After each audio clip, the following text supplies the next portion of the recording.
Back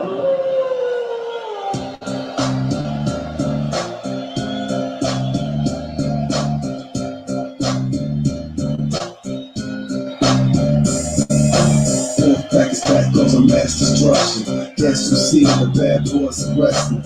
Testing competition when the war does the mission. Not no mercy, see the race like the truth. If you don't know, you're gonna find out the wolf back. Here through the point, number one, just believe that you don't wanna touch the belt. I be in the bell, come in the grave, then we never walking out and doing tongues on your back on the wolf back. Turn your back on the wolf back. Turn your back on the wolf back. Turn your back on the wolf back. You might wind up in a body bag. See your chances. Now it's time to show you the wrong. In the ring, this is for all you sucks that's strong. Day in, day out, the wolf pack for life. Tell them boys the guts to come in the ring tonight. We care about the rap because we make our own moves. They don't have what it takes for your day shoes. These is the crowd please. I'm the one to leave. You're the person that will make your enemies for the soldiers. So turn your back on the wolf pack. So turn your back on the wolf pack. So turn your back on the wolf pack. So turn your back on the wolf pack. You might wind up in a body bag.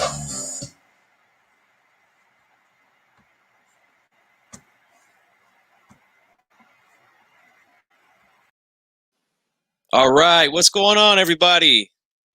G Funky Boxing is back, and it's time for HCP Censored. I'm joined by my co-host, as always, D-Style Boxing, the Dragon, and the Presidente of the Canelo Cartel, Chicano Prophet. What's going on, man? That's right, baby. How you doing, G Funky? Oh man, you're on a roll this week, bro. Canelo's fighting. You know, I mean, man, this guy he's active, baby. Hey, you know how it feels when it's fight week, man. Oh yeah, I love it, man. I love it. D-Style jumped off for a second, but we'll wait for him to come back on. I just want to go ahead and acknowledge some of the raza that's here. Gano Loco says salute to all. A-Rod 83 says saludos raza. Afro-Rican G says salute brothers. Hey, what's going on? Hey man, I'm digging the Roberto Clemente, man. I'm digging that one right there, man. Run PMC, that's right. You're gonna end up in a body bag. You messing with the wolf pack, all right? That's for sure. You see, I'm already I'm rocking the shirt, man. I'm feeling it right now, man. D Hodges is here. He says, "What's up, G Funky in chat? What's going on, D Hodges? Always good to see you here, man. And everybody else that's here live with us, thank you so much. We got a good show scheduled today for you guys. Some interesting stuff going on this week. Like I said, it's a big fight week. We got, I believe there's fights on right now. There's fights tomorrow. There's Triple G string, like we like to call them around here, on Friday. And then we got the big one, Canelo and Smith. Huge fight week, man. I'm pumped. I'm ready to roll. But the first thing I want to say is this, man, before we get into the topics. I want to say this, man. I want to give a shout out to you guys, man, the HCP Familia, everyone that subscribed. I'm currently right now at 450 something subscribers, which is, I mean, a ton than what I had before I took my break. I believe by the time I took my break, I think about a 2-3 year break I took, I was at like 120 or something like that. And those subscribers, man, they're all but gone. One of them sometimes comes back. He's in and out. But, you know, those were good subscribers as well. But the guys that I have now, I mean, you guys are here. You're active all the time. And I just want to say thank you to you guys for being here. This is really all I've ever wanted, was to get a group of guys together to talk about the sport of boxing, to help promote the sport of boxing, to help get it back where it used to be in its glory days. That's really the goal. That's the extreme long-term goal, is to get boxing back to where it used to be. We got a lot of work to do before we get there, but you know, I accomplished some major goals, man, with this channel, you know, and what I've been able to do on YouTube. And D-Style has been a big part of that, man. He asked me to join him on a show over a year ago, and it's been history ever since, man. We came up with what was called Mexican Latino Tuesday, which was basically HCP already, but then we switched it to HCP because of the connection that we both have with the fighter Juan Lascano, who is the original Hispanic causing panic. And we changed the name, and it's been great ever since.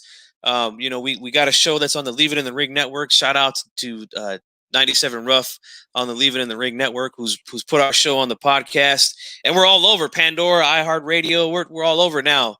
And we've been able to get on some fighters. We had Hall of Fame fighters like Chrissy Martin. We've had on, big boxing fans like Ari the Rugged Man. That's really all I've ever wanted to do with my channel, man. So I just want to say, before we dig into these topics, thank you guys. Thank you to D-Style and all the HCP familia, man. I really appreciate all you guys, man. But let's start this thing, man. We got some good topics here tonight, man. Well, let's start off yourself too, because you're part of it too. You know what I mean? So yeah, man. Yeah, I do what I can. I'm a real busy guy. I got a lot of things outside. I think I'm the only guy that's married out of the whole clica, right? Or what? That's right. I got an old lady, but man, I don't got no ring. It's impressive, G-Funk, your consistency week after week, putting in the time that you do, brother. I do what I can. It's not easy. You got to pick your battles when you're married, man. That's why I stopped. Once D-Style, we started getting this thing rolling, and it was growing and getting big. We're getting a lot of people, a lot of support behind us. I decided to cut out all the rest of the sports, man. Like, I'm not watching. I didn't watch any of the basketball this year. I haven't watched any of my Dallas Cowboy games this year. And I just strictly said I'm going to focus on boxing, because there's no possible way I could do all these shows, keep an eye on all the boxing fights, and then watch my Kings play, watch my Cowboys play, watch my Giants play. Like, that's impossible, man. Like, so when you're married like me, man, you got to pick your battles. So I'm glad that I just picked boxing, man, because I think boxing, man, hopefully we get it to turn the corner. But anyway, let's get into this thing, man. Triple G, or like D-Style likes to call him GGG. I'm only playing. Triple G. Yes, big drama show. Yeah. Triple G String is back in the news again. Obviously, he's fighting this Friday night. So I want to share my screen here for a second and show you guys a tweet from Michael Benson. Let me grab this real quick. And boom. There we go. So he says here, Gennady Golovkin on Oscar De La Hoya saying he'd be an easy comeback fight. We'll talk about that as well. But Joe Lopez, what's up, bro? I see you here. Thanks for being here, man. Yeah, little G. This is a quote from Triple G String. He says, "You know how dirty his mouth is, and everything involving Golovkin for him is a nightmare. Let me put it this way: if I got an opportunity to legally kill a person in the ring, I might seize it." Wow, is this guy really pulling a fucking Ivan Drago here? If he dies, he dies. If he dies, he dies. Is that what he's doing here? Shout out to Chap Ross, who's in the chat as well. Thank you for being here, man. My goodness, man. First off, I want to ask you guys about this. Oscar De La Hoya. Also, man, you guys are rolling in here, man. Mr. Boxing Today, what's going on? 92 a coup. Thank you guys for being here. But let's talk about Oscar real quick, man. Oscar's saying that this will be an easy fight for him. Chicano Prophet, I'm going to start with you, man. What do you think? Is he correct in saying that this will be an easy fight? Hell no. We all know that Oscar De La Hoya, he's been a little delusional for a little while. I think you guys remember when he was exploring the idea of running for president. This guy's got bright ideas, and at least he thinks that they're bright, and he doesn't have anybody to talk him down, in my opinion, anymore. So, if he's looking to make some more money for his promotional company, and he thinks he's got a little bit left, and wants to go back out there like he's Rocky Balboa or something, you can go for it. But we all know Triple G would whip his ass. So I think that this would be interesting to see. I think that Gennady Golovkin's quote is very interesting. I think it's good press for him as well, because, there's a lead up to a fight that he has coming up that nobody really cares about. He's not even fighting on a Saturday night. I don't even know who his opponent is still. So those are my comments on it. Yeah, you gotta love the Canelo cartel. We're also joined here by Boxer Girl. Thank you for being here. My homeboy is here as well in the chat. Let me get his comment highlighted real quick, man. I can't leave my homeboy out. From my hometown, from my neighborhood, bro. Black and Brown, what's going on, bro? Thanks for being here. I appreciate you, man. That's crazy. Wow. What do you think of this, D And I'm Style? reading. He says, Oscar says this would be an easy fight, man. Do you agree? Yes or no? I mean, Oscar says that Triple G will be an easy fight. That's what he says. No, man. Look. I'll be honest. Even if you could get him in the time portal and put him back, when he fought like Hopkins, I still don't think it would be an easy fight. I think he would have a better shot against Triple G than he did against Hopkins, but it wouldn't be an easy fight. Oscar, you don't have an easy time with Sturm. Okay, Sturm arguably beat you 99% of people, except the delusional fan like myself at the time. Okay, thought you lost that fight.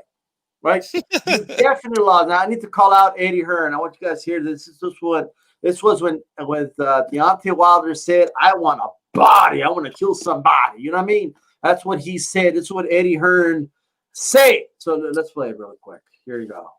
You make of his comments by saying that he wanted to have a body on his record. It's disgusting. We just lost a fighter.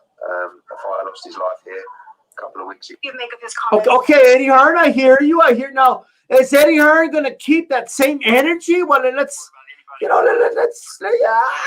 find out. Okay, let's find out.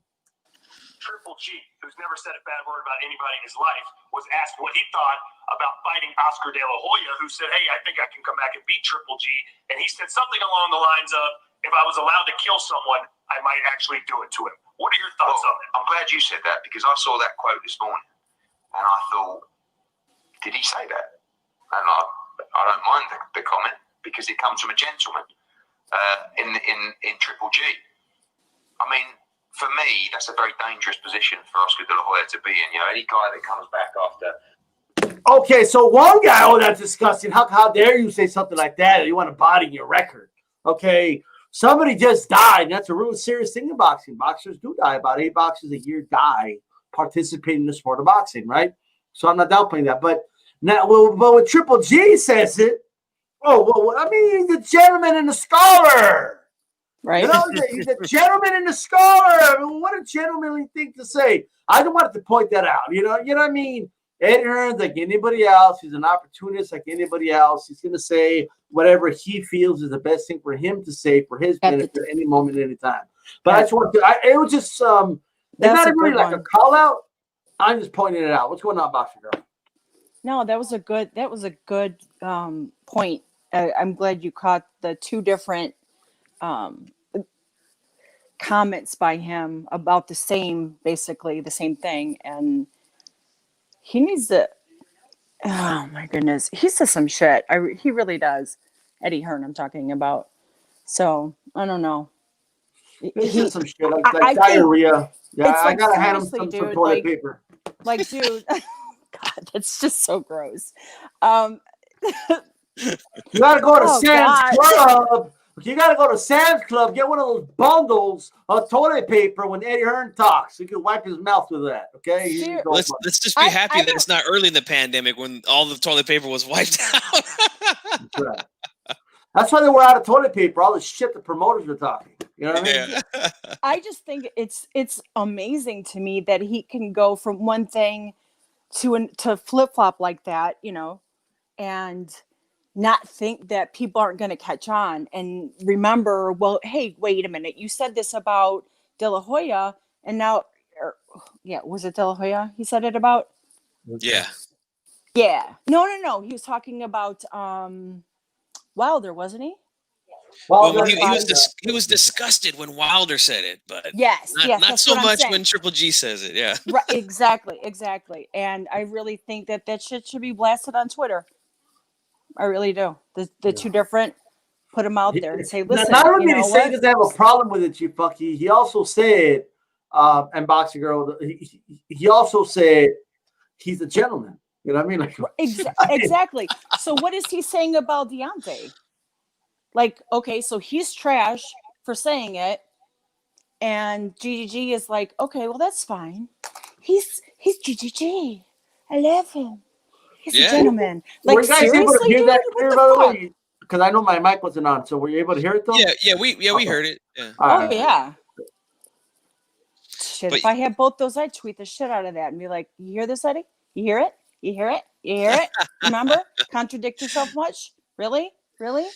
So let's Okay. let's examine what Triple G said. Now he says, well, let's just go to the good part of it. If I got an opportunity to legally kill a person in the ring, I might seize it. Like, does this guy really hate Oscar that much that he would do that? Like, do you think he's being serious, boxing girl? No. No. One, because it won't happen. Two, it won't happen. And three, it won't happen. So I don't know why he would say that at all. I mean, it's not funny at all, considering like how many fighters have over the past year or two lost their lives in the ring, after and all that. But I just, I'm really surprised that if I got an opportunity to legally kill a person in the ring, I might seize it. Wow. Really? Really? With everything that's going on in this world. Really? Okay. No. And De La Hoya shouldn't even. What is he thinking? Like, come on. He's like, dude, you're retired. Like, what? Come on. Right. GGG, in my opinion, I think GG would, and I'm saying GGG on purpose, obviously. I think that he would, probably knock him out or something. I mean, De La Hoya's like, that's some serious ring rust. So, I just think what's going on in boxing right now is kind of like part a show and part real boxing, like with these call outs and just the Paul and the Logan and the whoever and the Jake and it's definitely a new day and time for sure with what we got going on. Let me go over some comments here before I go to the next person. GGG, his gangster is coming out. Guido's in the house. Hey, what's going on, man? Thank you for being here. D Hodges says GGG doesn't have enough power to kill anyone. Yeah, I agree with you on that one. Yeah. Matthew Thompson says that was a GGG heel turn. Oh, classic right there. I like that one, man. Definitely turning heel because this is really out of character for Triple G. This is Triple G. I mean, it's Triple G, people. GGG's a gentleman, right? Triple G is definitely, a long way from, I want the big drama show. I want the Mexican style, Now he's talking about killing someone. If he dies, he dies, Like this is definitely a so when you call Triple A, right, did you say, hey, AAA, I need you to come over here? Yeah. Chicano, what do you make of this, man? Do you think he's serious when he says that, man? Well, I got to say I agree that Triple G ain't killing anybody. We know that for sure. I do think that Triple G's pride was a little bit wounded when Oscar De La Hoya is calling that fight an easy comeback fight. I would probably have some choice words myself if I was Triple G. And, I know that he knows that he's on the tail end of things. And I'm sure in general he's starting to feel disrespected. I mean, he's probably he would be ranked in middleweight number 2 or number 3 or maybe even number 1 if Canelo's gone up in weight. And he's not really getting any more respect. Some people even still have him on the top 10 pound for pound. Not me personally, but he's not getting much respect from anybody anymore. And so I kind of see where things are going. So it's all right. If he wants to talk and get his name in the press a little bit and they can benefit each other by bringing up each other's name, that's fine by me. But we all know that this fight would be a total joke. And like our guest was saying that, this fight's not going to happen anyways. Right, man. This is you guys are on fire in the chat today. Fred G. Sanford is the G. Classic show right there, man. Oh my God. Come on. Oh my D-Style God. jumped off again. I think he's having some audio issues, but he'll be back. But And he was giving me crap before the show, saying, "Make sure your phone's charged." I want to say this about both guys. Now, first off, Oscar, look, you're living in a dream world, man. If you think you're going to come back and beat Triple G, if you guys were the same age, I mean, I would bet my house that you would beat him. Literally, bet my house that you would beat him. But the reality is, you're not. Okay, you're almost 48 years old now. You've been out of the ring for over 10 years. You're not going to beat Triple G. I'm sorry, you're just not going to do that. As for Golovkin, now look, obviously if some retired fighter comes out and says these sort of things about you, yeah, you're going to be a little upset. No doubt about it. But to say I'm going to kill him, that I might kill, like where's this energy about the guy you're fighting Friday? I mean, how come you're not keeping this energy about a Charlo who's got a belt at the same division that you're in, or an Andrade who's in the same division that you're in, or who else is there at 160 that he could fight? He could run it back with Derevyanchenko. A lot of people believe that he won that fight. How come you're not talking about killing these guys, taking the opportunity to kill these guys? But you want to talk about killing a 48-year-old guy who's been out of the ring for 10 years, because he's a gentleman and a scholar. A gentleman and a scholar, right, man. But D-Style, what are your thoughts on Triple G? The heel turn, man. Talking about he's gonna kill somebody, man. Well, look, I guess the big drama show. Yes. I hate you people now. You people could stick it. That's the route he's going. You know what I mean? We just need him to, Damn it. And just tell everybody he just needs Gene Okerlund, right now. That's all he needs to interview him. You know what I mean? It means Gene's still alive or no? Mean Gene passed away last year, unfortunately. Oh, okay, man. Well, rest in peace to him. But hey, nonetheless, he would appreciate this anyway. Okay. Yes, Mean Gene. Yes. No more yes. No.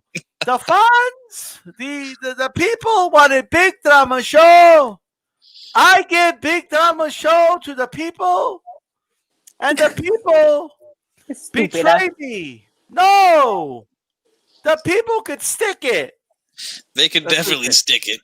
I will kill. You want big drama show?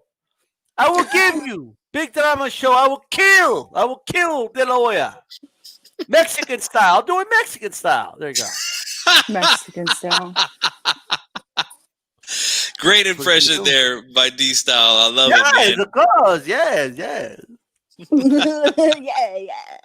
So, I mean, what do you think the odds are of this actually happening? I mean, I know it sounds crazy me asking, but we've seen some pretty outrageous things this year in boxing. Is there a shot at this, D-Style? You think there's a shot this actually happens?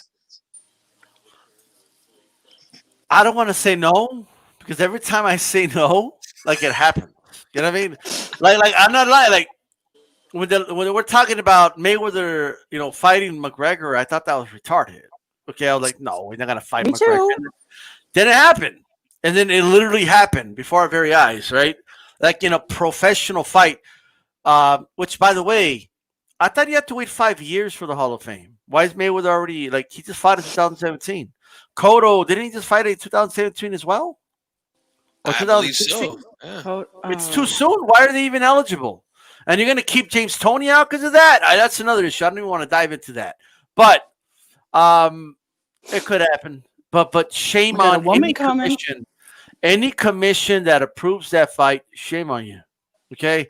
That's all I'm going to say. Don't be that thirsty for money. Okay, now, can the lawyer walk in there like a Rocky Balboa and give him the speech? You know what I mean?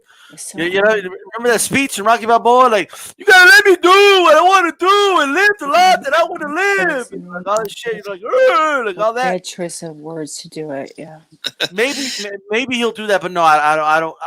More likely, no. But would I be shocked if it happened? No. Yeah, this is a great comment here from Champ Rogers. Fight Trinidad, by the way. Fight Trinidad. Yeah, that would be great. There's more money in that fight anyway. There's more money to fight Trinidad anyway. Okay? That I would love to see, which we talked about before the show. I would love to see that, but Yeah.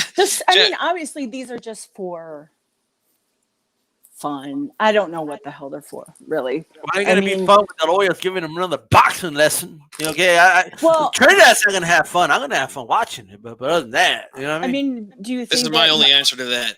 No. Oh, you wanted to read his comment. I'm gonna let you read his comment now. Yeah. Jeff Ross says the GGG fight on Friday is so underrated and nobody cares about it. And he comes out with a crazy statement. He's trying to put his name out there, but bad choice of words to do it. I agree 100% with that. No doubt about it. And your mic's working great, by the way, D-Style. It sounds great now. Chicano Prophet, what do you think, man? Is there a chance any chance that this could happen? Well, I'll tell you what, man. If Triple G looks lackluster on Friday and his own still looking to have like these circus-type fights, De La Hoya is a very attractive name. If you're thinking of pay-per-view draws of the past, like Tyson, De La Hoya is up there too. I mean, it's been a weird year, 2020. So, I mean, we could see some weird shit to come. So I'm not going to say it's impossible. And, you know, nothing surprises me at this point. But I'm hopeful that it won't happen. Same here. I'm right there with you. Boxer Girl, odds, what do you think? Does it happen, yes or no? I don't think so. I mean, I actually see how Friday goes and see how he does. I just think that it's not a good idea, given the age difference. And like with Tyson and Jones Jr., like these guys, like, you know, they're, you know, same age, you know, and all that. And it wasn't like a true brawl. You know what I mean? Mm-hmm. You know, like back in the day and everything.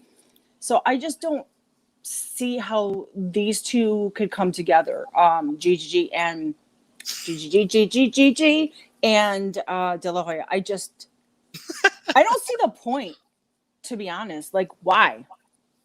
Yeah. Why GGG? Why him? I just keep wanting to say GGG to piss the D-Style off. Because, I mean, him and I go way back when we had a show. So I just don't see it happening. I just don't. I'm right there with you. Why? Like, who would, anybody out there who would want to see De La Hoya fight GGG? Who? Not me. Not unless they were the same age or around the same age. But I'm Right, telling you, man, exactly. these guys in the chat are on fire tonight. Look at this. Matthew Thompson, Triple G will be doing the ring walk with Paul. He needs them. He needs Paul Heyman. Look, all right, he needs Paul Heyman bad because he can't cut a promo to save his life. Oh, bro. yeah, he could use an advocate for sure. Yeah. I think Yes. I think a lot of these guys in boxing today could use a little bit of help from pro wrestling on how to cut a promo, how to sell yourself, man. I mean, I think that would be a great thing. There's a guy, I think his name is Blair something. Can't remember his last name. Big pro wrestling fan. He's a boxer, and he brings a lot of that energy to his post fights, to his interviews, and things like that. I think it's great, man. I think a lot of these guys could benefit from that. Now I know they're like, oh, Bob, but wrestling is fake. G-Funk. It worked for Mallorca. You know? Dude spoke Spanish. He had his translator, right? And it worked. Like, I got to tell you, he did it kidding around, but the Pacquiao did it before the Broner fight with that. I think it's like a black comedian or something. Remember That's that? his name, Blair Cobb. Yes, Blair Cobb, yeah. Yeah, he's the guy. Yeah. Yeah, Lawrence Williams in the house. I just want to put a good show for the people, for the boxing fans everywhere in the world. And then the guy's like, yeah, he says he's going to beat the shit out of you, Broner. You know? Sitting to the ring. Oh, my God. Afro-Rican, are you saying you want to join the show? Is that what you're doing here, or is this a mistake? Let me know, man. Are you saying that fighters should be more they need to put themselves out there? Yes. And absolutely. Actually, that's what I've said to fighters that I've worked with from the very beginning. Like, you are your best advertisement. get out there and blow yourself up on social media. It The Jim Cornette tennis racket. Oh, you guys are on fire tonight, man. Oh, let me tell you. Great Let's go. stuff, man. It's a good point, but just to add to that point that Boss Girl just made. Look, fighters got to put themselves out there. What I don't want, however, I don't want fighters to be fake either, because people can know when you're being fake, right? Mhm. Just be yourself, but put yourself out there more. You know what I mean? You know, that's all. Like, You really are your best advertisement. You know, I have there's a fighter, well, there's a lot of fighters in Chicago, but he puts his sparring on his Instagram and he keeps blowing himself up and it's getting noticed. And I've always said, you are the best person to promote yourself. yeah. And then when you get people who see this, then like say on like Twitter, then they retweet it and then other people see it. And then it's just like, it keeps going. So, you know, get out there and do it. Like let's go. Like, seriously. Yeah. I agree 100% because pro wrestling promos, they, I mean, especially the guys from the 80s to the 90s to the early 2000s. I mean, these guys cut some of the best promos and got people so emotionally drawn in. Right, to exactly. what was going on in the storyline. And well, you know why it worked though, right? Like I'm like, oh my God, I've got to see this person. I've got to see them in the ring. What made it work is the fact that, you know, like I heard Steve Austin talk about this. He's like, look, when Vince McMahon gives a dude a character, like, it usually doesn't work, right? It's when you're yourself but amplified by 100, you know? Right. And that's what fighters have to do. Go out there and just amplify yourself. I think Dusty Rhodes overrated as shit, but I think his promos were good. As far as his wrestling goes, I mean, especially in the 80s when he had his feuds with Ric Flair, those are some good promos that him and what did he call himself? The son of a plumber?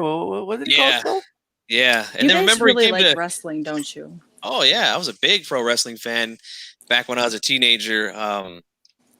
I mean, it really did draw you in. Like even now, I have the WWE Network. I go back and I watch a lot of the old wrestling, and I watch the promos that these guys cut. I mean, man, like you could still kind of get to you, even though I know what's going to. That's what Ali did, bro. There's a Chicago. Muhammad Ali saw Gorgeous George, and well, just to make my point, Muhammad Ali saw Gorgeous George, right? And he kind of took a page out of that. So what happened? I mean, he would literally go to the ring and cut promos on these dudes. Like you're next, Sonny. Like, you know, I'm coming after you, whatever it is. But he called out saying, listen, and he would cut promos after the fight. Like, I shocked the world, like all that. Like, no one had ever seen like a flamboyant guy like that, but he got that from watching pro wrestling. You know what I mean? Ali cut some great promos. I remember watching a documentary on his first fight with Joe Frazier and him saying, I'm telling you, this fight Saturday night is going to be like a good amateur fighting a good professional. And he's talking some shit, man, but it got people hyped up for the fight, you know? And that is what is necessary as a fighter. I really think, like I said, I've been kind of doing this a little bit for like years. What about Ultimate Warrior's promos were? I wasn't a big fan of him, but I think he really got over due to his look more than anything. I mean, his promos were kind of weird. About him. He had there was an aura about him. It wasn't just the look. There was something about him. I agree. Because the guy couldn't work at all, man. He was terrible as far as a worker goes. But you're not lying about that. But go ahead and finish your. I don't think Boss Girls finished with her point. But go ahead. Well, you guys, you know, I'm 50, so when you guys, I forgot my point. So okay. I apologize for that. I'm we got some great stuff in the chat going on right now, and I love it, man. This is something I actually wanted to talk about. Maybe we'll do this next week. This is a good one. Where we'll talk about promos and how that could help generate people to the sport. Afro-Rican G, I I sent you the link, bro. Go ahead and check it. Check your email, see if you got it. But yeah, I think I'm done with this Triple G, Oscar De La Hoya. If he dies, he dies. Shit, you know, like, look, just take care of your opponent Friday night, and let's see you in there with one of these guys at 160. All right, let's stop. Just imagine this before you move on. Just imagine this: the fight happens, we're all outraged, we're mad. Now we're all going to watch it, okay? But just imagine like De La Hoya lands a beautiful left hook, knocks out Triple G. Right. Oh man, that would be unbelievable. Mr. Boxing Today says Ali at his trash talking apex during the Foreman buildup was his epic post fight. Oh yeah, I remember that. Hey, you guys called. You guys said I was done. What do you say? You guys said I couldn't do it when I beat Sonny Liston, and you said I couldn't do it here. Remember that? You know, like off the top of your head. Oh, I've studied a lot of Ali. I forgot what it was, something like it. Don't ever count me out again until I'm about 50 years old or something like that. He said, but Ali was great on the mic. Great on the mic. Oh God, D. Hodges, Stone Cold, and The Rock were the best promoters. Yes, those guys cut some great promos. Yep. This. I'm telling you, this will help, guys. I really do believe that. But that'll be a topic next week for sure. Because like I said, are your best advertisement. Yes, D Style, Chicano Prophet, and myself. We're big wrestling fans. I was trying to send it again, Afro Rican, right now, but I got it. I'll send it to him. You got it? Okay, cool. So you could host. You're good. So let's move on to the next topic. I really want to hear what El Presidente of the Canelo cartel has to say about this right here.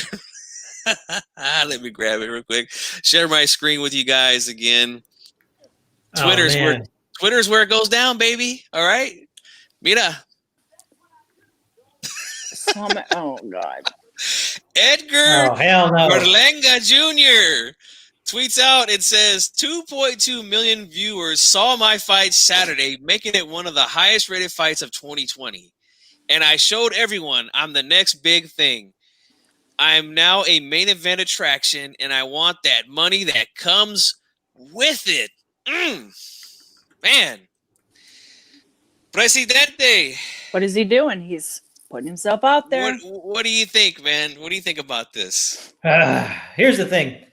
I've been wanting to like Edgar Berlanga. I like what I see, but the promotional juggernaut that he has going on with ESPN and the way he's talking is starting to turn me into a little bit of an Edgar Berlanga hater. Yeah, you know, and I'm starting not to understand the hype. And so, G-Funky, I'm starting to sympathize with how you felt back in the day with the young Canelo Alvarez. Let me tell you something.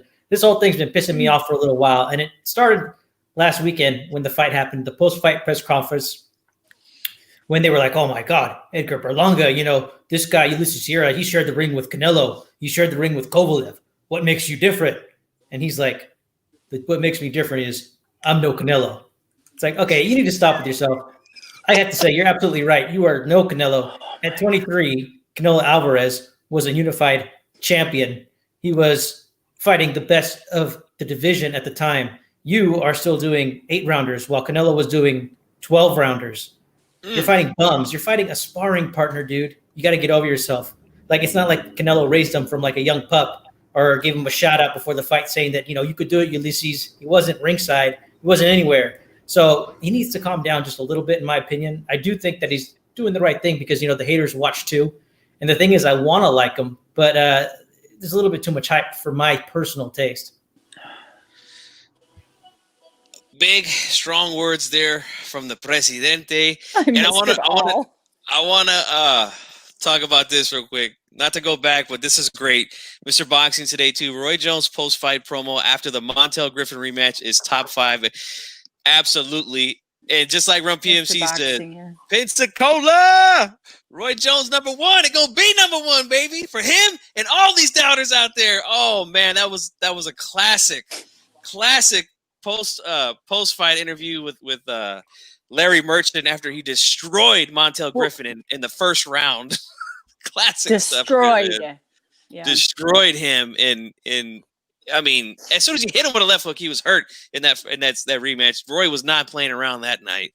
But before I give my thoughts on this, D-Style, what do you think of Berlanga and this 2.2 million? And he wants that main event money now.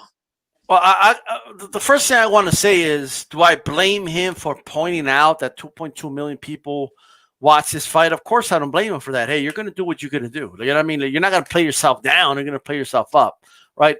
However, there's some misleading facts about these numbers, okay?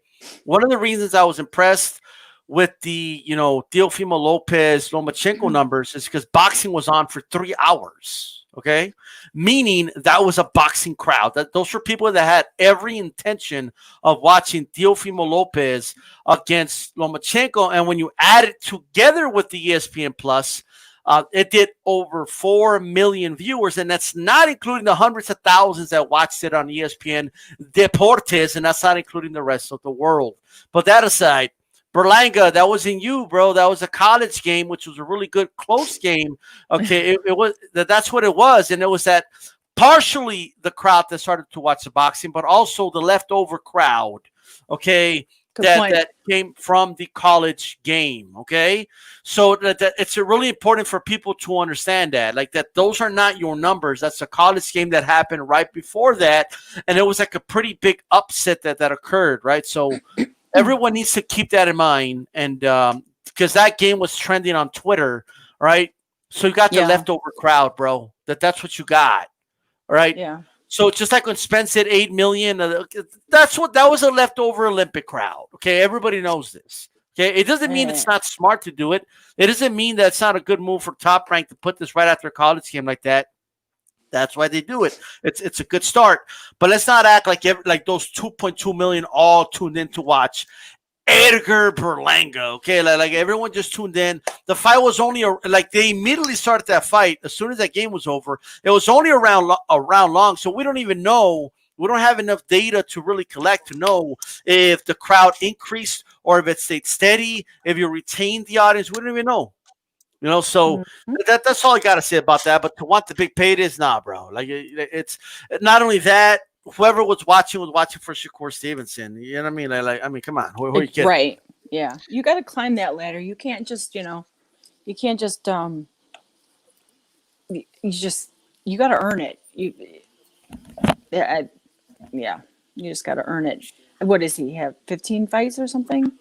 16 now. 16. Okay, so 16 have tried and 16 have failed. Yes. Let me tell you something. Let me tell you something right now. Hey, Chicano, who has better defense from round 2 on, Berlanga or Canelo? Well, I guess right now it's hard for me to give you a direct answer. Well, because I don't know what the percentage is. I think Canelo gets hit with like 20-something, 30-something% of the shots, right? That's the percent of shots he gets hit with. Berlanga gets hit with 0% of shots from round 2 on. You know what I mean? That is defense supreme. Wow. You guys are really trying to trigger me tonight, man. I'm trying to keep it cool with Berlanga. I'm trying to keep it cool, all right? Let me give my thoughts real quick here because I got to step away just for a few minutes. I'm going to ask my co-host to take over for a few minutes, but Berlanga, let's just pump the brakes, okay? Look, you're exciting. Everybody loves the knockouts. Everybody loves the knockouts, okay? Now, you haven't been knocking out anybody that's any good, but it's entertaining. We all love that. Same thing happened with Tyson early in his career. He was going in there, blasting guys out quickly, and he built a name for himself. So, look, I'm not going to hate on that. He's doing what he's got to do, and he's blasting these guys out like he's supposed to. Now it's sort of becoming a thing where, will this guy make it out of the first round? Will this guy make it out of the first round? This is all great selling points. I mean, we just kind of talked about promoting yourself and cutting promos and things like that, but I think this right here is going a little too far. I mean, look, 2.2 million, that's great, and I want to give credit to Top Rank. They're doing the right thing here, I think, with putting a lot of these fights on free TV. They're getting eyes on boxing. They're getting eyes on these young talented stars.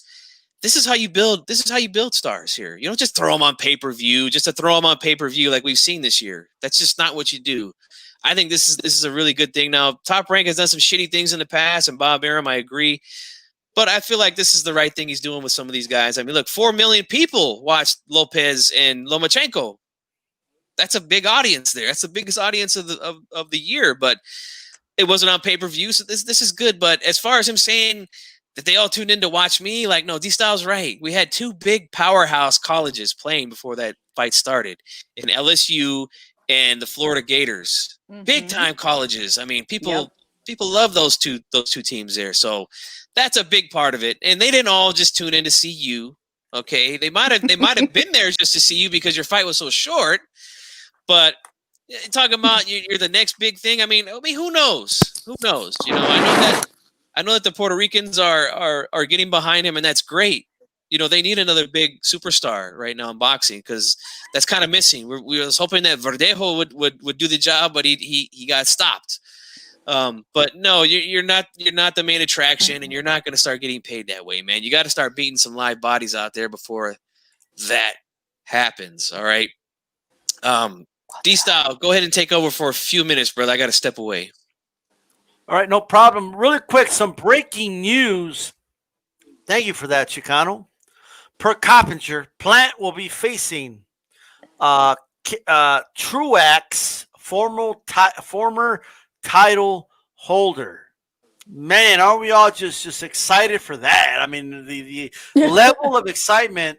Chicano, explain to me how excited you are about this.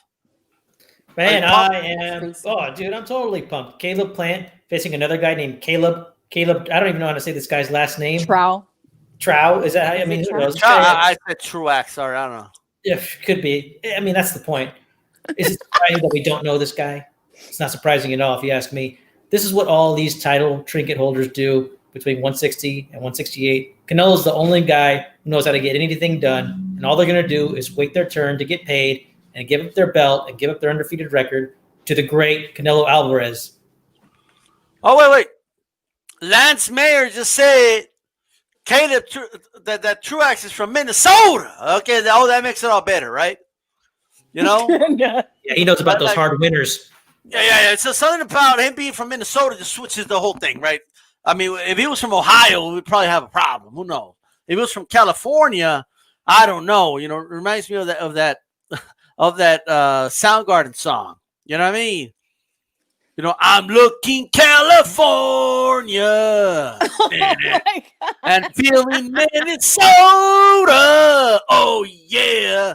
Yeah. No, I'm not pumped for the fight. I think it's a trash fight. Okay. But Chef Ross out here saying Berlanga might got the key shot. Okay, Benavides Coca with the talk. Oh, shit. Lion Killer Podcast. Berlanga has a long way to go in skill and audience capture. He is fighting Lego blocks right now. Absolutely. Okay, and shout out to Chief Funk. It looks like you're back. I am back. I'm enjoying a late dinner, so give me just Okay. My point was so good, it stopped Chief Funky from eating his delicious dinner. Okay, that's how good the point was. Okay, but look, you know, we're shout pumped out to up. Lion Killer and who else showed up? Lance Meyer. Thank you guys for being here. I missed the breaking news. What happened? Yeah, Truax Plant, baby, are you pumped? Are you pumped? You funky? I'm pumped. Look how pumped I look. Woo! A couple of Calebs are fighting. Truax. Which one is that one? Isn't there a couple of those guys, or am I mistaken? It was someone else. I believe so. Well, he's a bum. Nobody knows who he is. Well, he's a former kind of title holder. have a lot of Smiths in like in the UK. You guys, Right. Former title holder, you know, but that's who he's fighting. It's a trash opponent, bro. 37 years old. He's 37. Mm-hmm. That's right. Damn. Oh, but he's from. But Caleb Truax, by the way, he's from Minnesota, bro. You know what I mean? He lost to James McGill a couple years ago. He lost to Anthony Durrell a couple years ago. To Danny Jacobs, he got knocked out by Jacobs, by the way. And Jermaine Tater beat him back like in 2010 or something like that. So I mean that's what we're kind of looking at. 2012 tune-up fight. He smells like a tune-up. You said he's from Minnesota, huh? but he's from Minnesota. You know what I mean? That makes it all better. I'm feeling Minnesota. Oh yeah. You know what I mean? I don't even know what song he's singing. And now you know. Ooh, but go ahead. The home of if he's still here, Mr. Boxing Today too. from Minnesota. And also, you notice Mr. Bajute did not stand up. He did not say, "Yo, Minnesota, stand up." Like he's like, "I'm good." and the one and only Prince himself from Minnesota as well. Purple Rain. Purple Rain. There we go. There's something I can Oh, relate man. to. I can't hit Prince's vocals at all, but great musician, no doubt about it, from Minnesota. We should all just try. Let's do it. Purple head, purple head. Oh, Chavez Jr., huh? Pink snow cone head. That's a song. Snow cone head. That guy is just a Why are train you wreck. disgracing your father? Who's Snow a train wreck? cone head. Chavez Jr., that guy is just, he's a man. mess. So I'm looking for something here again. So I'm telling you guys, Twitter is where it goes down, baby. All right. But since we're talking Berlanga, I'm looking for something here that I seen earlier today from him. And now I'm having trouble finding it. But let me take a wild guess out here in the wild west. Okay. Let me take a guess. Another sparring video has been leaked to the masses, right? Something like that? You know it, man. You know it. I mean, it's nothing like a good sparring session that makes people just, I don't know, they get real excited. I think, I think people get more excited for these leaked sparring sessions than they do fights. Like, I really do. Like, guys are just, I mean, they go crazy over these things, you know? And apparently there was I shouldn't say apparently, there's a video that surfaced today of Edgar Berlanga and Lubin, I believe it was. Yeah. Yeah. And just really quickly, Funky, just before you continue, just really quick. Berlanga, I mean, I know just since we're on that pro wrestling theme, he feels he's like the $2.2 million man because he's got 2.2 million views. You know what I mean? This is for you, Berlanga. Everybody's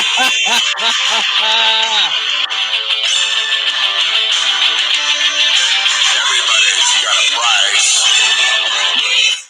Yo soy mejor. Yo quiero todo. Yo ando con Snoop Dogg. Like he thinks he's a star because he was dancing with Snoop Dogg. Snoop Dogg dances with everybody.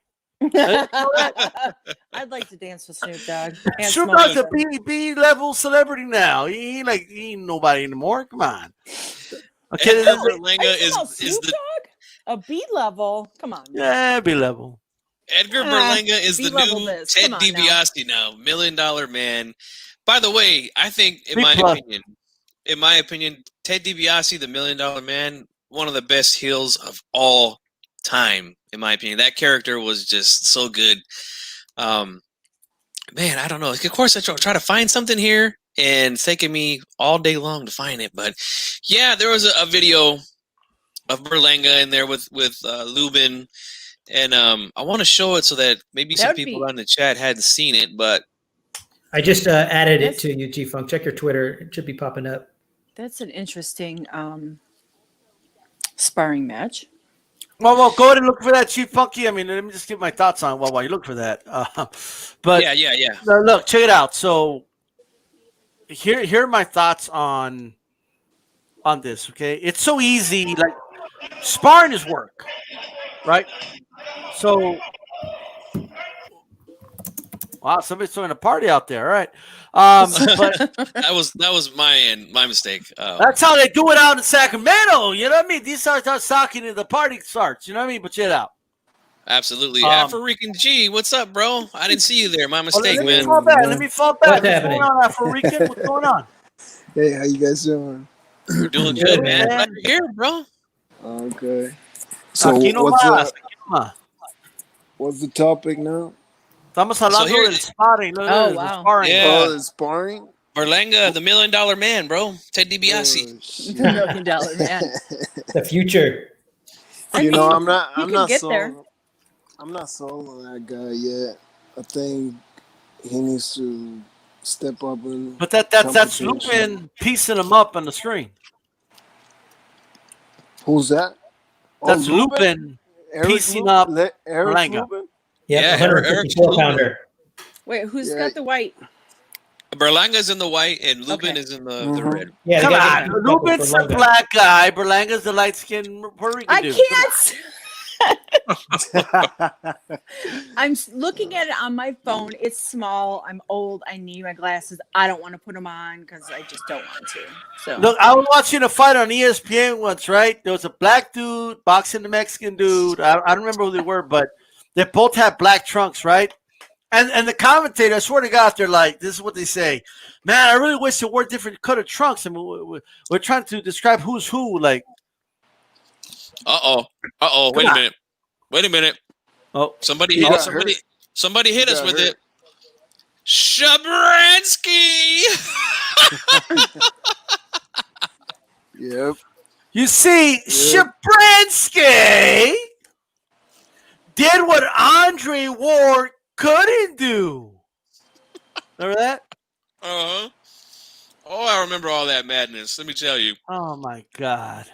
Shabransky was the boogeyman. He was the guy for a lot of Because these when dudes. Andre Ward fought Alexander Brand, he couldn't knock down Alexander Brand. Mhm.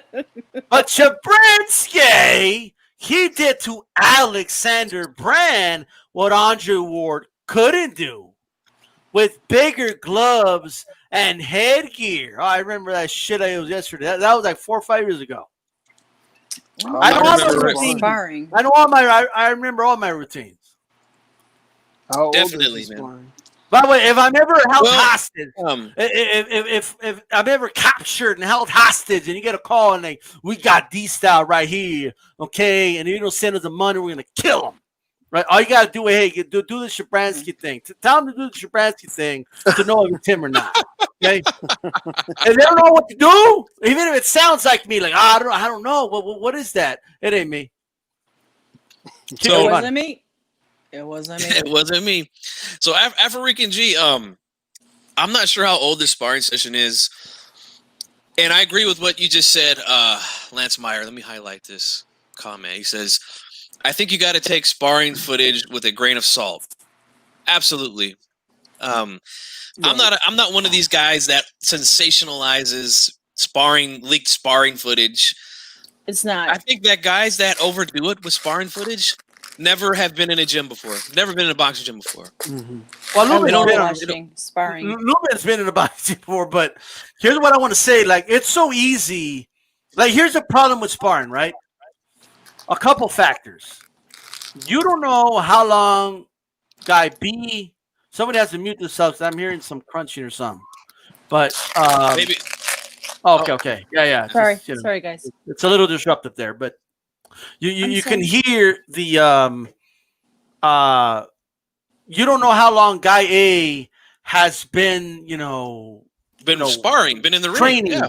sparring. You don't know if sometimes trainers they throw like 4 different styles every 3 rounds at somebody, or just to get a fresh face on there to keep the guy working, right? You get one guy, okay, you go, right? After 3 rounds of good work, okay, you stay in the ring because it's short camp. They get the other guy in, boom, but he gives you a different look. They might put you in there with a smaller, quick guy. They might put you in there next with a dude that has heavy hands. And then they throw you in there with a guy that's like more defensive, right? So you can kind of work on that. It could be a million things. So you don't even know where they are. You also don't know at what point they are in their training camp, right? One could be closer to their optimum, fighting weight and ready closer to, their optimum, just everything. And one guy could just be starting training camp. There's a world's of difference in being in boxing shape and just regular shape. Also, you don't even know if one guy's just working on something and the other guy's taking it more serious than it really has to. All right. Mm-hmm. And it's also easy to tell somebody, hey, right now, man, videotape this shit. I'm going to go hard. Just videotape it. We could always edit out the part where he comes back and it'll look like I beat his ass. And that's what they're doing. You know what I mean? But no one knows how old this is at all. This sparring match. I still like all this footage. That's all I'm Man, saying. Berlanga was in his daddy's nutsacks when Canelo turned pro, wasn't he? Isn't he like a young dude? Oh He's yeah. like 21. See, when you put boxing on the screen, I Okay, just I can't guess he stop wasn't in his staring daddy's at it. nutsack, but he was about 10 years old when Canelo turned pro. So who knows Exactly. how old this is? Yeah. So stupid. Stupid. I just caught that. I'm sitting there watching it. Here's well, actually, I'll go around the panel before I give my opinion because I have some strong opinions on sparring and things like that. Yo, let me just say this. This is going to blow everybody's mind. Berlanga was in his daddy's nutsacks when Manny Pacquiao turned pro. Berlanga No, has looked sloppy chasing the first round KOs. I would much rather see him go second round looking technical. But go ahead, G-Fucky, go ahead. I agree with My this bad. comment here, especially the last fight. I feel like he was really, looking for that knockout, and the fact that he was in there with a guy who just looked like he didn't want to be there. There were some openings there, but I think he understood that, and I think he will be careful with the live body eventually once he gets there. Boxer Girl, what are your thoughts on sparring footage and people overdoing it with the sparring footage? Okay. I used to go every week to the gym in Chicago and watch the guys spar 3 days a week. And the guy who ran the gym was like, don't take any footage. Don't let it get out there or anything. But I'm like, these guys aren't putting in their all. And like, I forgot who said it was, I think it was D-Style said, like, they're going in and they're putting in, like, I've seen a middleweight fight with a heavyweight. I've seen a featherweight fight with a welterweight, just to learn different skills, different moves, different, just different kinds of things. So I don't think leaking anything. Like, I know quite a bit of fighters that put their sparring out there. You're not going to gain much from watching them spar. If you want to gain anything, watch their last fight or the fight before. But sparring, like, they're not going balls in. You know what I'm saying? Like, you're not gonna leak anything special, like, or whatever. That's just my opinion. I don't think it's a big deal. I've been in there watching them do it, and I love watching them do it. I love watching them spar because I love boxing. But it's just, but I asked them, I'm like, because there's just so many. I'm like, do you guys really feel like you put your all in when you're in sparring? And he's like, a couple guys have said, no, I hold back a little bit because I don't want to hurt him because he's my friend and, stuff like that. And we're all in the gym together and we know each other, blah, blah, blah, blah, blah, blah. I mean, I get like this is like two different guys. I just don't think it's a big deal. Can I just ask you a follow-up question real quick, Boss Girl? Yes. So, did you ever have any situations where somebody came in trying to show off or, you know what I mean? And then it just got rough, like in the sparring? I actually watched a fighter go 15 rounds. It was Alex Martin and Kenny Sims Jr. They went 15 rounds. They went all in. It was just, I'm like, if people could see this right now, they would go bananas. I mean, it was amazing. So can I ask you why? What, did they have beef or did it just get heated? No, it was just they just kept going. I don't know. No, they did not have any beef. I mean, it was in the gym where everyone knows each other. They just kind of kept going. And I'm like, holy shit. Like, dude, like Sam is like, we're going on 15 rounds here. Let them keep going. Why? You know, if they don't want to stop. I think this is a great comment here from Lance Myers. I think you generally carry different energy into a fight than a sparring match. You know, for the most part, that is true. I could tell you some stories of, you know, I've lived with fighters. You know, I grew up with fighters who went in the gym, who took boxing seriously, who wanted to do it for a living. There are times where they've come home and, you know, they're like, man, let me tell you, man, you gotta come to the gym tomorrow. I'm about to fuck this dude up, man. He did some bullshit to me today in sparring. I'm going to that, you know. So I mean, it all kind of depends, but I'm gonna go around the panel because I got a lot to say about this. Chicano, what do you think, man? Well, you know, I've got plenty of years to hate on Edgar Berlanga, so I'm going to wait and hold off. It is nice seeing him get pieced up in here. And I did find a quote from Erickson Lubin today on Twitter. And he said, niggas hating on Edgar Berlanga now that he's shining. That shit is crazy. My boy could fight, and the power is real. So they're on good terms. So I'm just going to leave it at that. Like I said, I do like what I see, and I do think that he has potential. But I do think a clip like this is good to come out. Like, I think he needs to be humbled just a little bit. Right. I think this clip was good for the day. Yeah, I agree. Absolutely. Afro-Rican, what are your thoughts, bro? Not just this video. I mean, I want you to comment on the video, but also in general about these guys making such a big deal about leaked sparring footage. I mean, I actually agree with Chicano Prophet and Boxing Girl. It is what it is. Sparring is just sparring at times. It's the thing is, Edgar Berlanga needs to humble himself a little bit more, man, because it could get ugly for him, especially with, you know, he gonna get spotlight right now with all this, but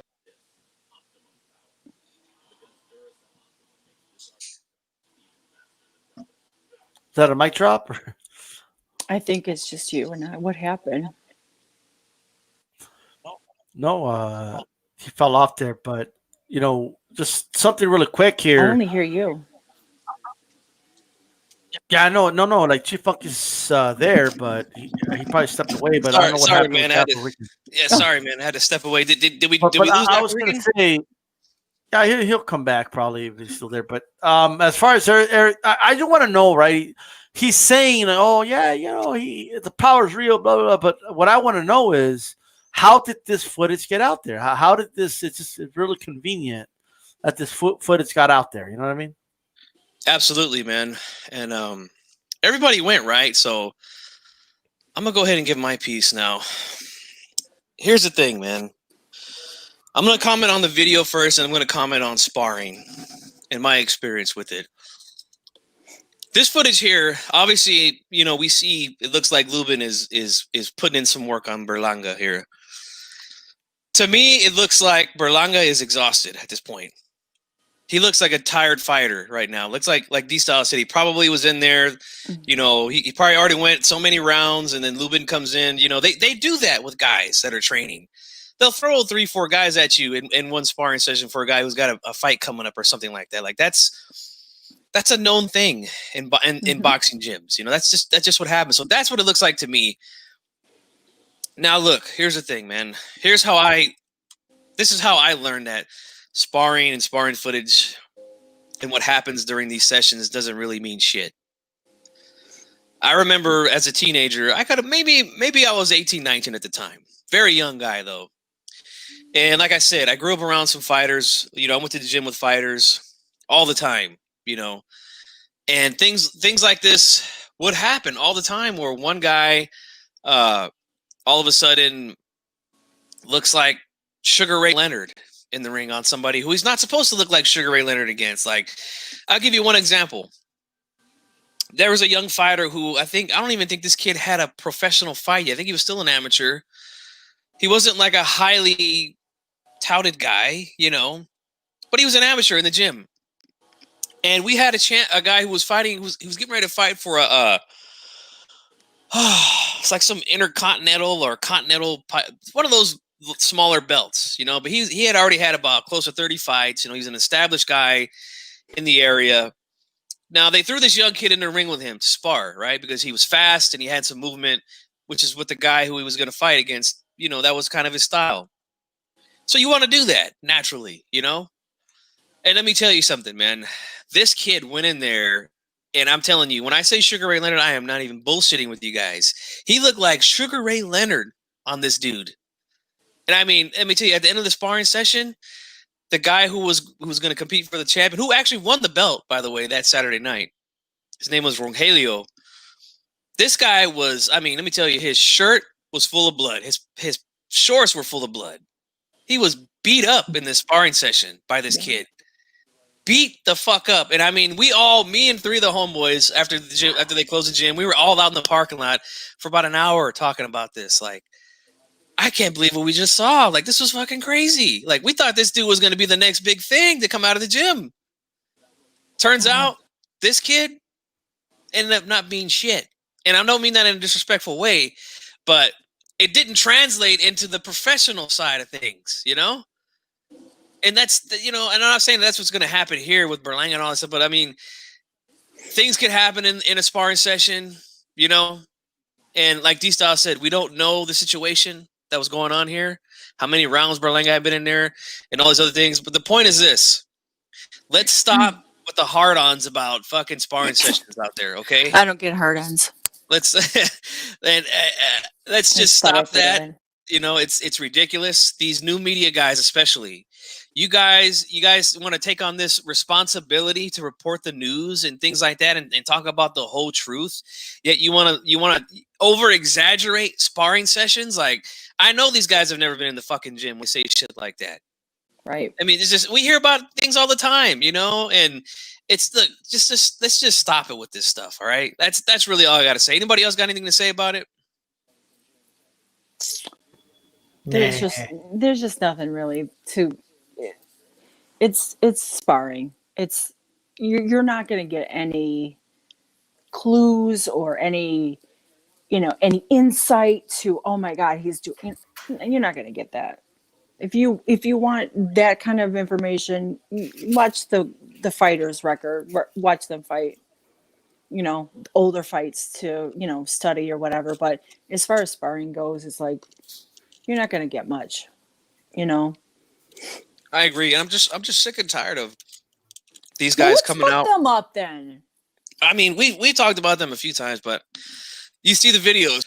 Wow. Oh my God. So and so beats up this guy in sparring, or wow, this and that. You know, like be quiet get completely out of here with that bullshit. All right, give me a break.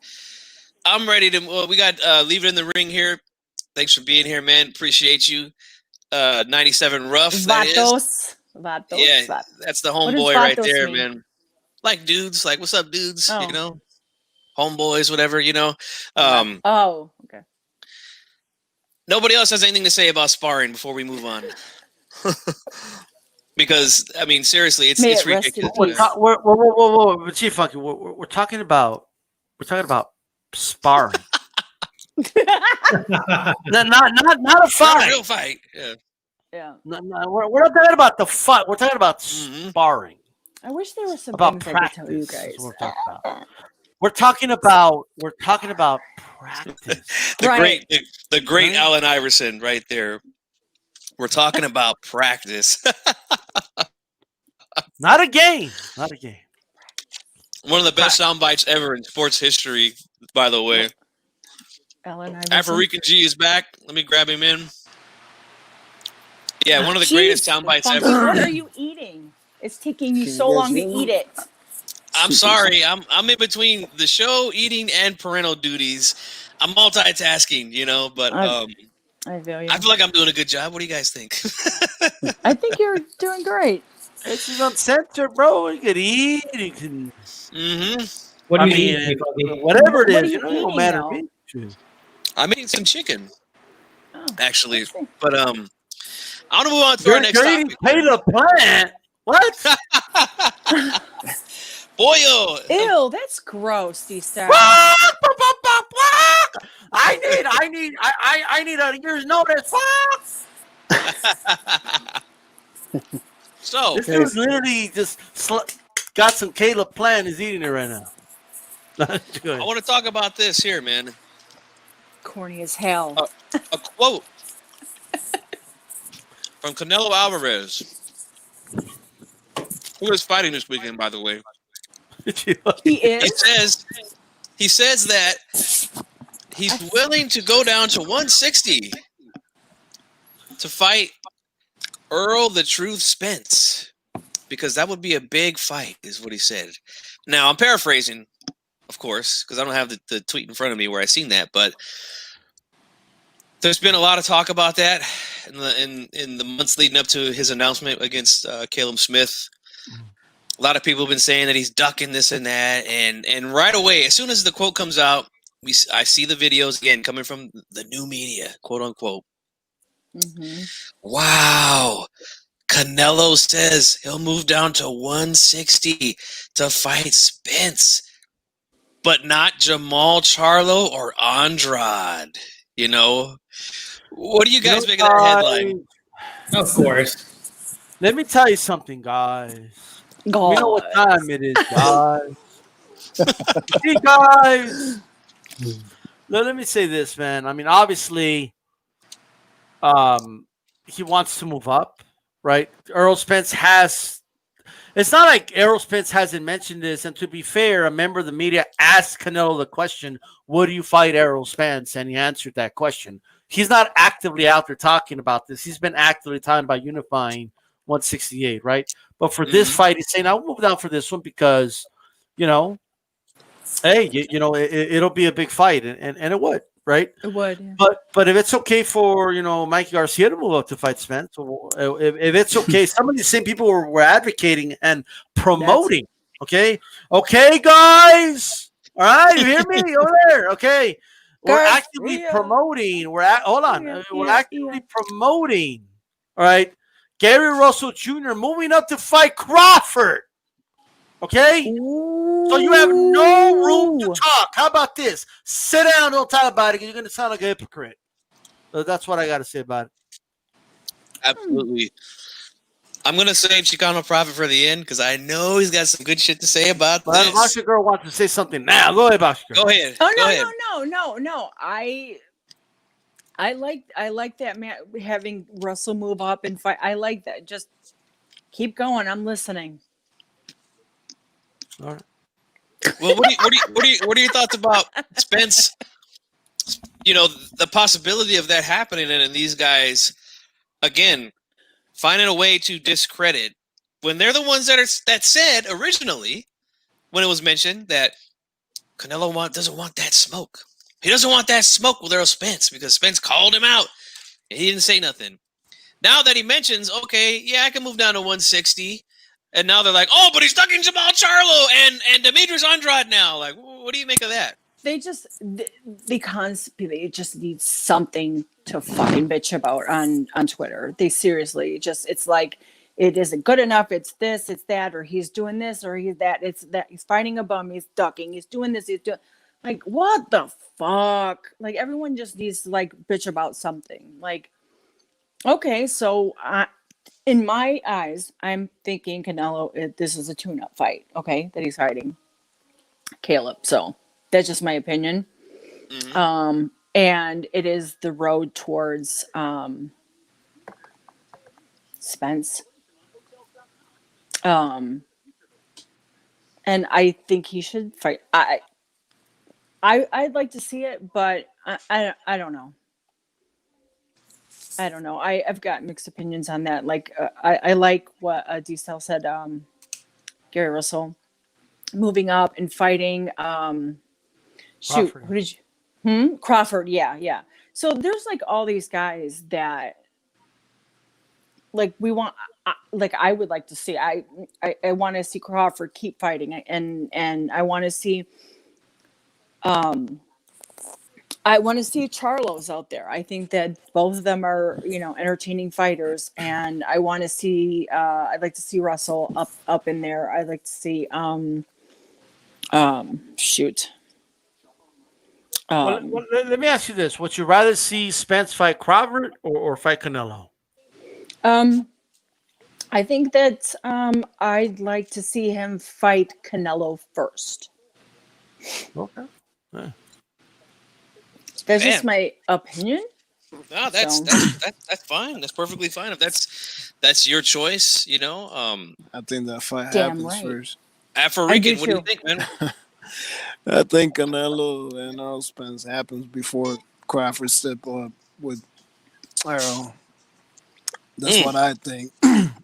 And to be honest, it's a bigger fight than Crawford versus Earl. So I think that's So the it's a build up. So that's let's do it these might fights and it let's might fight happen this next until year. we get to the big one. Except I can see right. I can see it happening in September of 2021. Where people can actually come and see, possibly, you know. Yep. And that's what I think is the weight. You know, it's a weight on a lot of fights right now. It's holding back a lot of things. So, and that's, I don't know. I'd like to see him. Who's anti Canelo here? Nobody. Okay. Nobody that I know of, unless you know, there might be some people. There might be some people in the chat that say me, you know, but you know, I don't. As I we're in don't. the Brady Bunch scenario, and D Yeah, Stats pointing straight to you. Let's let after we can finish his point. I don't think he was finished with his point. No, I'm sorry I about mean, that. Okay. my question is now, what's gonna happen after Saturday? Is he gonna fight his mandatory? What's his name? Urine, or You're Yeah, he is urine. That's for sure. So but there's some piss going on. I certainly hope he doesn't fight that guy next, because that guy has no business being the mandatory. But that's a completely different. It's a completely different topic. But go ahead, man.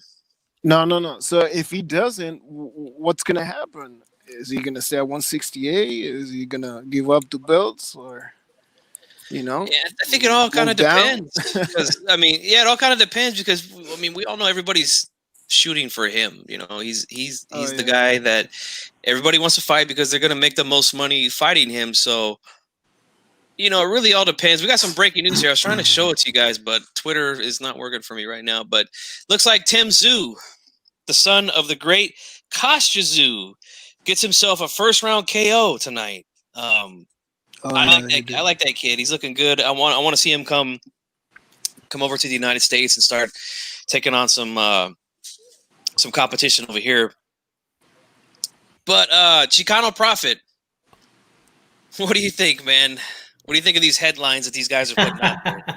Well, and I'd have to say, man, it would serve the Charlos right if Spence was able to leapfrog the both of them and get that Canelo fight. I think that fight does make sense, perhaps 6 to 8 months to maybe 2 years from now. I think that Spence is a draw, and I think that he has more work to do at welterweight. But if he did want to move up in weight eventually, that fight would be huge, especially if Errol Spence was taking titles along the way. We could see that fight very easily happen in probably 2 years, and they're the same age. And I think that Errol Spence does have a mind toward his legacy. He's been at welterweight his entire career for 10 years.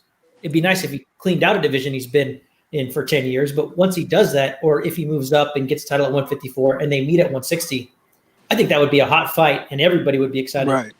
My question is, what would Spence do after? To me, it seems like it would kind of be one of those cash out fights. If he goes up in weight, he's sacrificing a lot of those natural advantages that he has at 147. So to me, I think it would be possibly not a career ender, but I mean, he would put up a lot at stake to take that fight, but he would get paid. That's a risky fight for Earl, man. That's a risky fight. I think Canelo stops there around 60. Here's my thoughts on it, man. And I'm going to address new media first. All right. Here's what I'm going to do for you guys. You know, because you guys, no matter what Canelo does, you're unhappy and you're crying. So here's a little theme music for you. All right.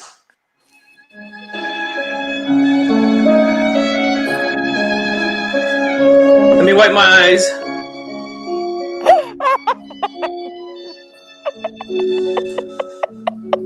It's a little violin. It's a little one.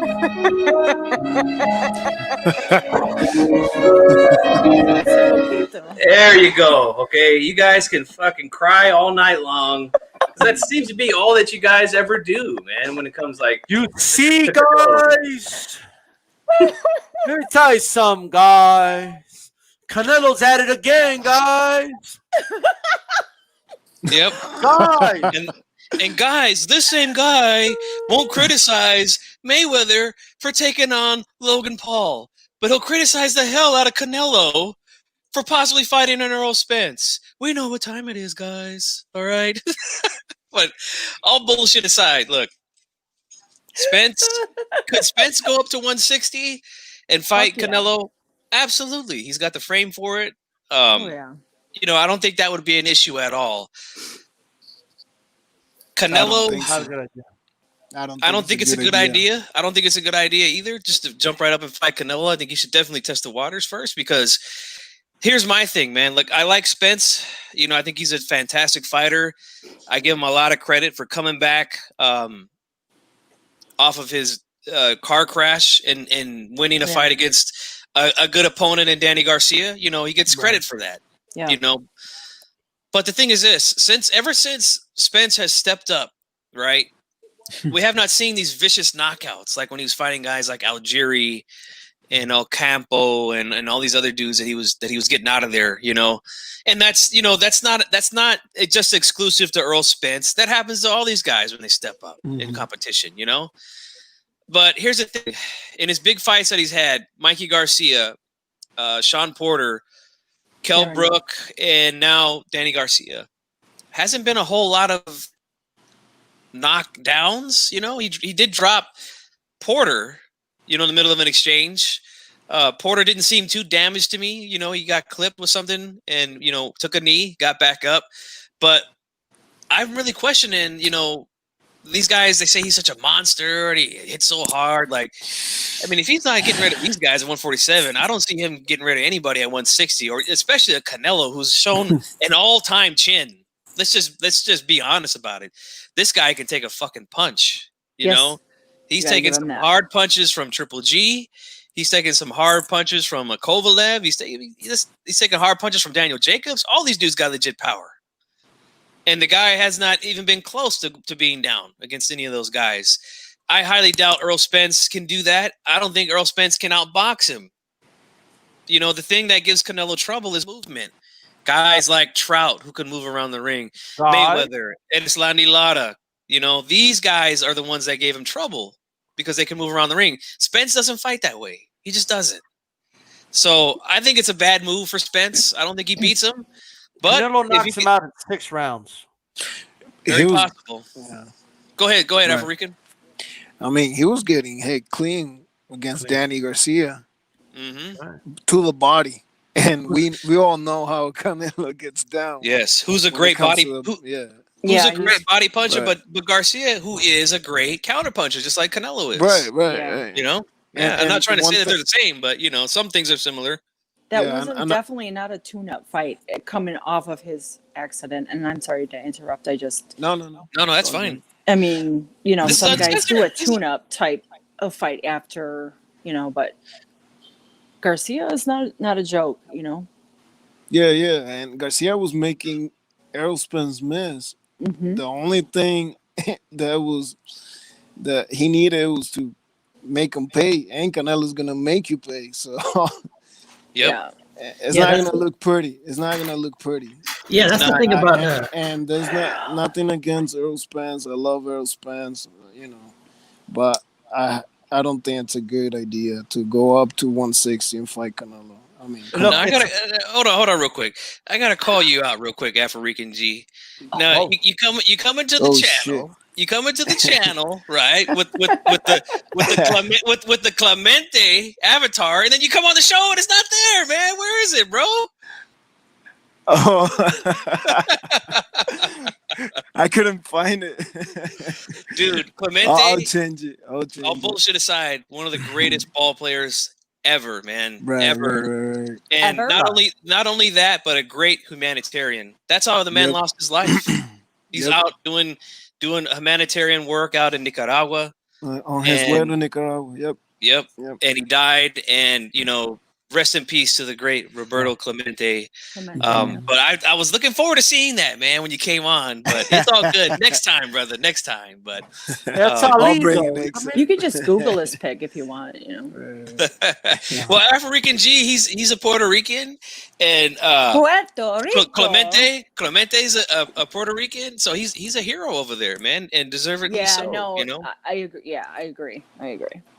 Chicano. When you give back like that. Wait, here's what I'm gonna say before I pass it to you, Chicano. The fact that these new media guys who called Canelo out, saying that he was ducking smoke with Spence because he didn't respond to the call out when it first came out. Who does? Now they're talking this shit about Boo Boo, but he doesn't want to fight Boo Boo or Lions Only. You know, like this is early damage control, in my opinion, because that's gonna be the narrative when Canelo knocks his ass out. They're gonna be like, well, he knocked out Spence because he's small. He didn't want to fight these other guys, you know. But you guys bitched and complained when he didn't say nothing when Spence first said something. That's what I think is going on here. What do you think, Chicano? Man, I totally agree. You know, we talk about these guys, these guys that Canelo didn't fight. I mean, when Canelo leaves the division, they still don't take care of any work. Andrade, Charlo, neither one of them has ever been number one in the division. Neither one of them has ever unified. And so you're right, man. I've already heard hours of these narratives being set up, hours and hours. Like, honestly, I don't know how people can listen to it and just be like, yup, Canelo's a cherry picker, yup. Like, dude, you have to start thinking for yourself and thinking objectively. And if you want an education, I will come here and educate you. So all I have to say... They don't have to come here for you to educate them. You got a channel, bro. Go to Chicano Profit. Subscribe to Chicano Profit here on YouTube, guys. All right. He's the presidente of the cartel. That's right. Trust me, in 2021. He's pumping up on censored. When he says here, he's talking about HCP. You know what I mean? Just in general. Right. HCP. So I'm just the Sicilian over here. That's all good. That's all good. Did you say Sicilian? Sicilian, yeah. So you know, one of the things I know a guy, and I know where to hide the guy. Oh, there we go. You see, you're gonna end up in the trunk of and someone's from car. Chicago, so. All right. The outfit too. Those guys are ruthless. I know.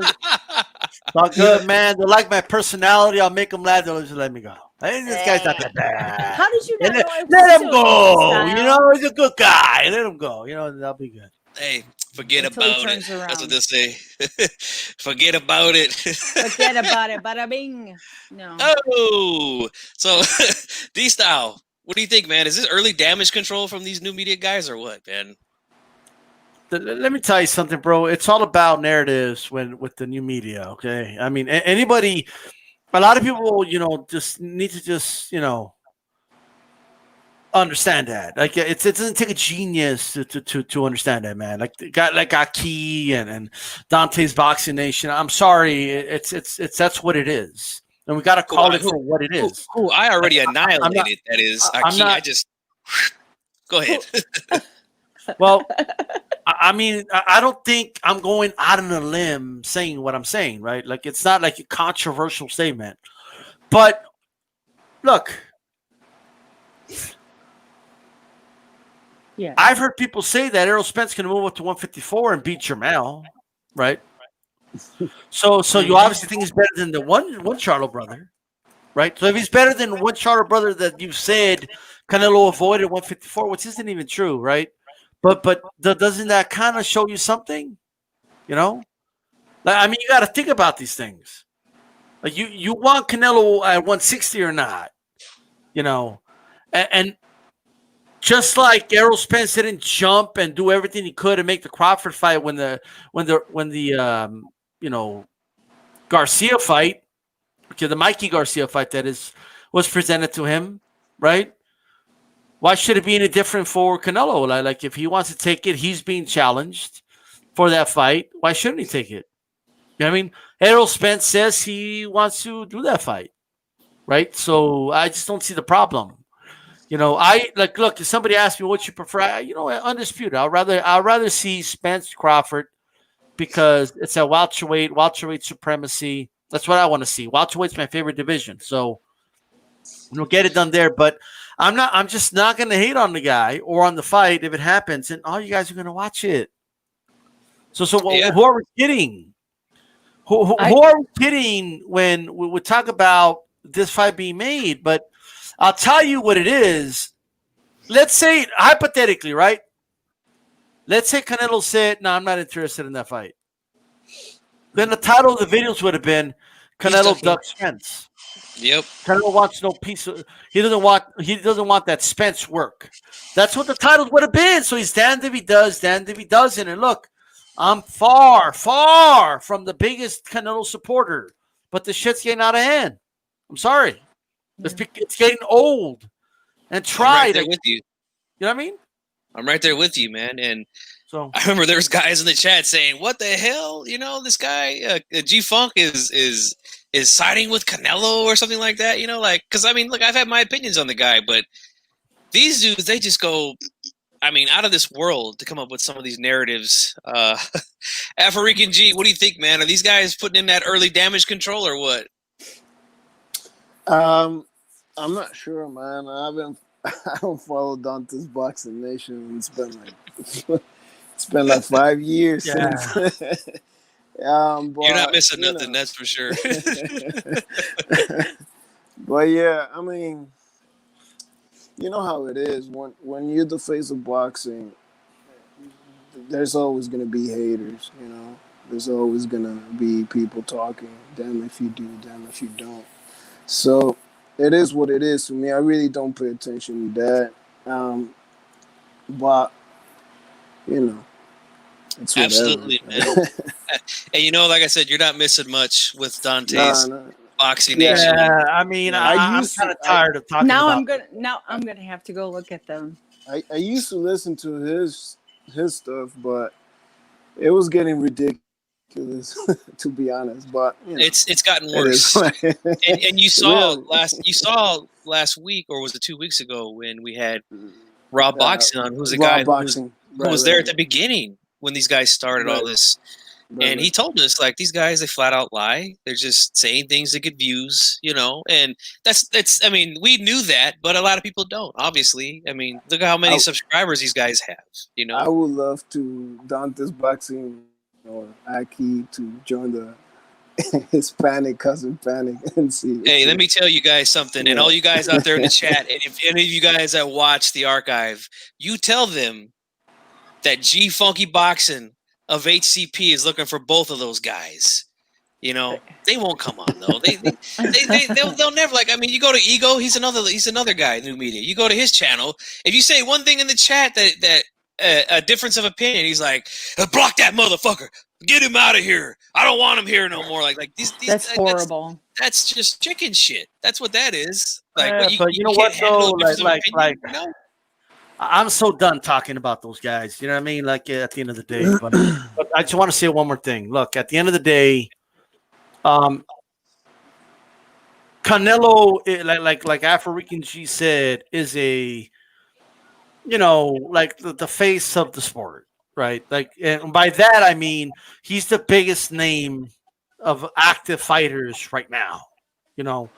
So he's the last active fighter that done over 1 million buys. You know what I mean? That is the kind of, you know, the measurement to go by. You know what I mean? And obviously you're going to have guys that, you know, use Canelo to eat. And one of them will be, you know, being negative about Canelo, being the contrary to Canelo. But, you know, he definitely does have a lot of hate. Now, granted, there is a lot of valid criticisms about Canelo that are said. And I've said them, but, you know, as his career progresses, he has overcame those criticisms. You know what I mean? As he's matured as a fighter, you know, anything that we would say, like, oh, he doesn't move, he doesn't do enough head movement, he's improved that, right? Oh, he hasn't done enough with his resume. Well, he's already improved that. And how do you know that? Well, I challenge anybody to give me a better resume other than Manny Pacquiao, who's been around since like T-Rex, right? Other than him, who has a better resume than Canelo? You cannot say it. Like, I'm a firm believer in this, okay? I'm a firm believer in, if you think some guy's crap, give me someone who's done better, right? Mm-hmm. If one guy's resume sucks, give me someone who has a better resume. Like, you have to be able to do that if it really is that bad. All right? Mm-hmm. Well said, man. I agree because I had a lot of criticism of the guy early in his career, but he's done some good things, you know, and then I give credit when credit's due. And I'm He's giving him the very credit. solid. I'm giving him the credit now. You know, he's deserved it. He's earned it. So that's it for this week's show, guys. This was great. I'm glad I've got a chance to speak to African G. First time he's been on the show. So let's give the brother a hand, man. But a little disappointed that I didn't see Roberto Clemente on the avatar, man. Next time for sure, man. We also want to give a shout out to Boxer Girl who joined us. She was here last week, and you know, Uncensored is the platform for you guys to join us. You know, this is what we do here. Chicano Prophet of the Canelo cartel, the president, that is. All right, this guy's got contracts. Okay, he's ready to put some names on these contracts. All right. What do you got to say, man? What are your last words here, man? Well, I just want to tell you guys to enjoy the fight this weekend. If I don't catch you guys anywhere else, this is kind of a bonus fight for us, man. This thing popped up, and I know everybody's going to be watching, man. Whenever there's like a cash cow, you always catch them. It was Canelo. It's Canelo now. It was Pacquiao Mayweather back in the day. So enjoy this fight, and then on Sunday, everybody can start worrying about what Canelo needs to be doing next. There you go, man. And GGG. I just stick that in there right now one more time. My partner in crime, D-Style Boxing. What are your final thoughts, man, before we wrap this great episode of HCP Uncensored up, man? Well, look, just try to forget any of the names. I mean, we got the round table tomorrow. Okay, that's round table number 9. Leave it in the ring, round table number 9. Christine in the ring with Christine, Boxing Wave, 408, Chief Monkey, of course, Beeb, Eric from Ringside Reporter, Milcar from Leave It in the Ring, and Chicano Prophet over here, right? We'll be on there. It should be a great show. You guys tune in on my channel, D-Style Boxing, all right? Nice. It should be a really, really, really, really good show, all right? It's good to see, you know, Chicano on Uncensored. Okay, I mean, anything could happen on Uncensored. You know what I mean? Dude could be eating a burrito in the middle of the thing. I mean, I'm chewing gum. Like, it's just, you know, it's just what it is. You know what I mean? I'm playing with Tic Tacs, you know, whatever. Yeah, she's playing with Tic Tacs over here. Only when I'm talking, like you know. I'm glad you guys did not talk about and let me tell you about when I was with the Hellstorm Sports team. You know, I did the boxing report for Hellstorm. Great show. Okay, and I had different co-hosts there, and Boxer Girl joined me for a couple of those shows. It's good to see you back, and I think little by little, a little rusty, but you know, little by little, you know what I mean, and getting on this boxing vibe. Right. But if there's a show to come on for everybody out there, by the way, it is Uncensored. This is your opportunity to come talk to HCP. This is your opportunity to, you know, survive and panic. Exactly. Say it again. Hispanics causing panic. That's right. Hey, Boxer Girl, you down with HCP? You know me. There we go. Yeah. Well, that's it. I like it. That's it. I don't know if you're going to do a channel or anything like that, but if you do a channel, you can always let us know, and you know we'll help you promote it and all that. Okay. Like you said, I'm rusty. I've been out of it for a while, but I've been in it because I was sponsoring fighters, so it's a long story. Yeah. We got to ask you sometime to ask you about how that is, that world and stuff. But we'll get there at one point. I got a lot of sparring. I got a lot of sparring videos. Oh, those, well, there you go. Those should be big. But right. Yeah, I want to say to everybody that was here and that's still here in the chat. Thank you guys so much for being here. Appreciate it. Thank you to African G, Boxer Girl, Thanks, Chicano guys, Prophet, for having me. And my co-host, my main man, D-Style Boxing. This is for you guys out there who continue to cry nonstop. Thanks, guys, for having me. I thought it was a Titanic song.